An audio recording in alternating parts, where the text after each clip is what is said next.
Foné bontos. Una voz grita.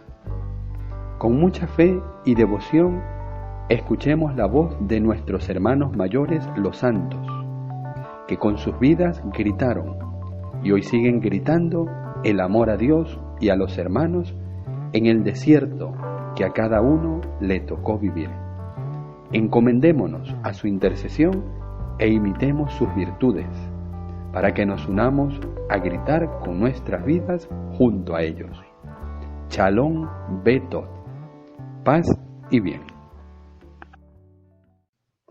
6 de enero, solemnidad de la Epifanía del Señor.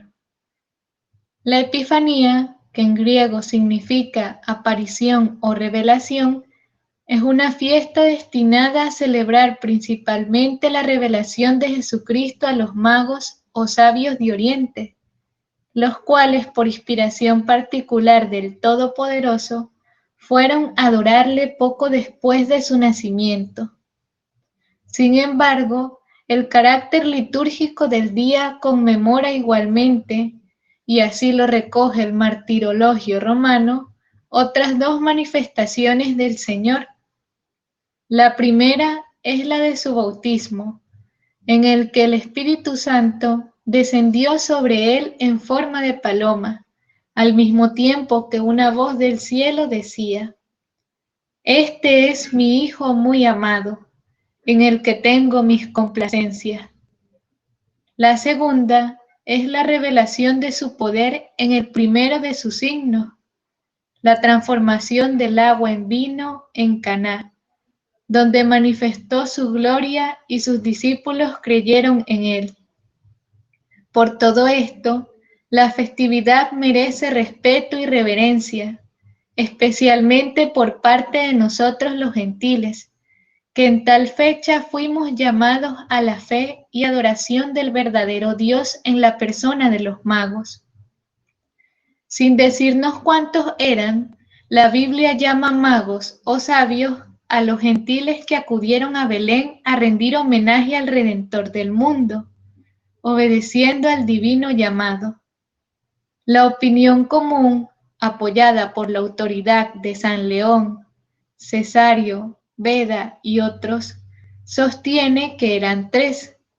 En todo caso, el número era reducido en comparación con el de aquellos que vieron la estrella y no le prestaron atención. Admiraron su brillo extraordinario y permanecieron sordos a su mensaje. Esclavizados por su egoísmo y sus pasiones, endurecieron sus corazones al llamamiento del Señor. Decididos a seguir el divino llamamiento, a pesar de todos los peligros, los magos se informaron en Jerusalén y fueron hasta la misma corte del rey Herodes preguntando: ¿Dónde ha nacido el rey de los judíos? De acuerdo con las profecías de Jacob y David, toda la nación judía estaba en espera del Mesías. Como las profecías detallaban las circunstancias de su nacimiento, los magos supieron pronto por las informaciones del Sanedrín, o Gran Consejo de los Judíos, que el profeta Miqueas había predicho muchos siglos antes que el Mesías nacería en Belén. Los magos se pusieron inmediatamente en camino, a pesar del mal ejemplo que les daban los miembros del Sanedrín, ya que ningún escriba ni sacerdote se mostró dispuesto a acompañarles a buscar y rendir homenaje a su propio rey. Para fortalecer su fe, Dios hizo brillar nuevamente la estrella en cuanto salieron de Jerusalén, y ésta los guió hasta el sitio en que se hallaba el Salvador que venían a adorar. Deteniéndose sobre la cueva, la estrella parecía decirles: «Aquí encontraréis al Rey que os ha nacido». Los magos penetraron en el pobre albergue, más lleno de gloria que todos los palacios del mundo, donde encontraron al niño con su madre. Postrándose le adoraron y le entregaron sus corazones, San León celebraba la fe y devoción de los magos con estas palabras.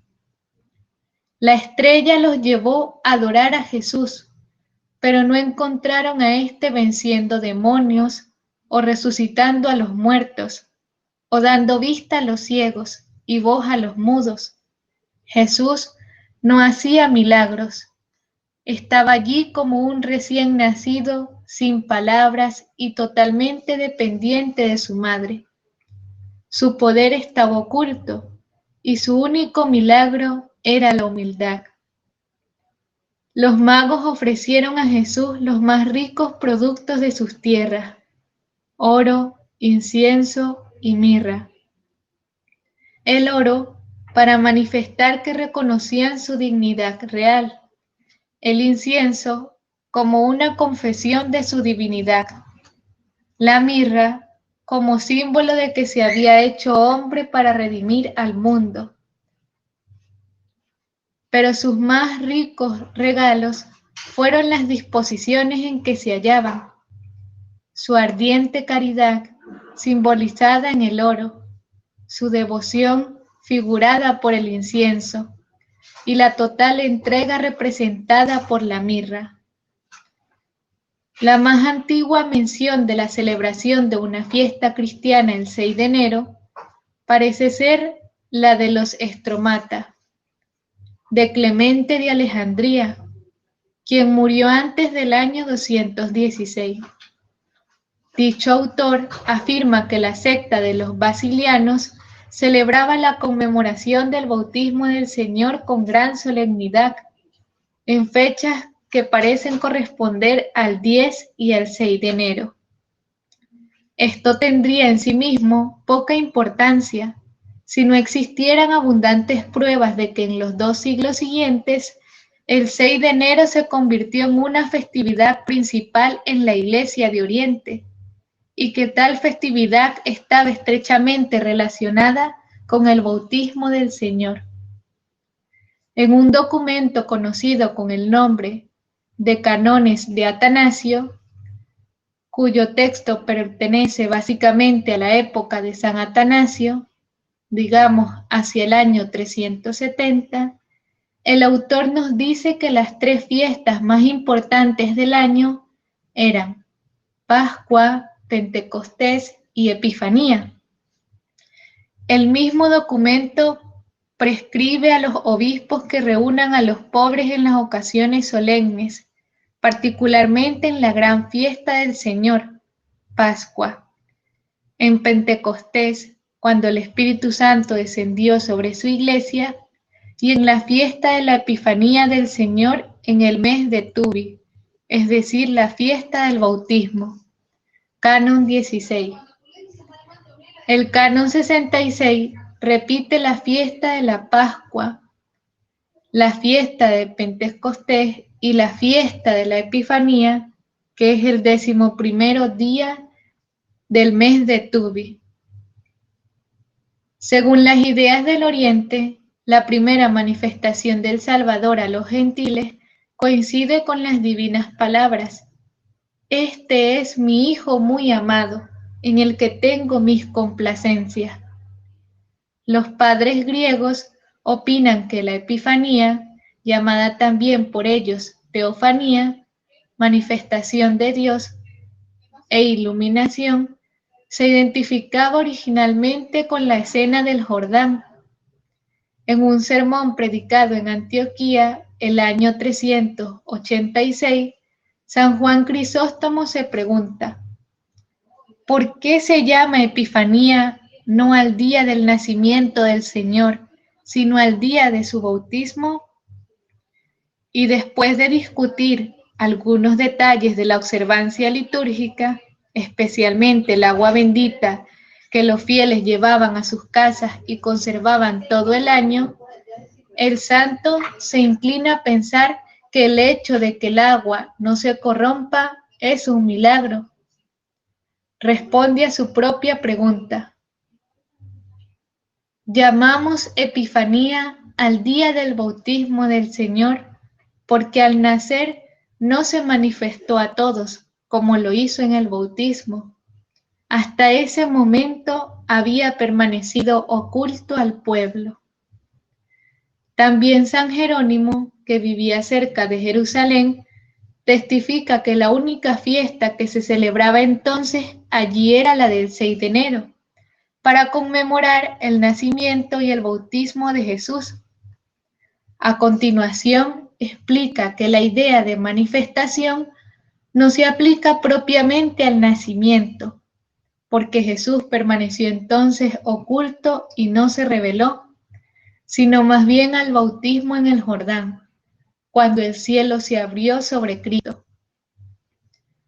Fuera de Jerusalén, donde según nos dice Egeria, cuyo testimonio concuerda con el de San Jerónimo, la fiesta de la Navidad y la Epifanía se celebran el mismo día 6 de enero. La costumbre occidental de celebrar por separado la Navidad el 25 de diciembre se impuso en el siglo IV y se difundió rápidamente desde Roma a todo el Oriente cristiano. San Juan Crisóstomo nos informa que el 25 de diciembre fue celebrado por primera vez en Antioquía hacia el año 376.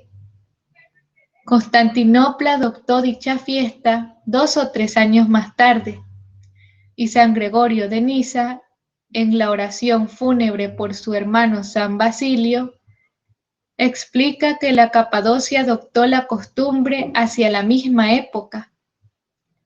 Por otra parte, la festividad del 6 de enero, de origen oriental, indudablemente se convirtió en la fiesta de la Iglesia de Occidente, como una especie de compensación antes de la muerte de San Agustín. La encontramos registrada por primera vez en Vienne, en la Galia.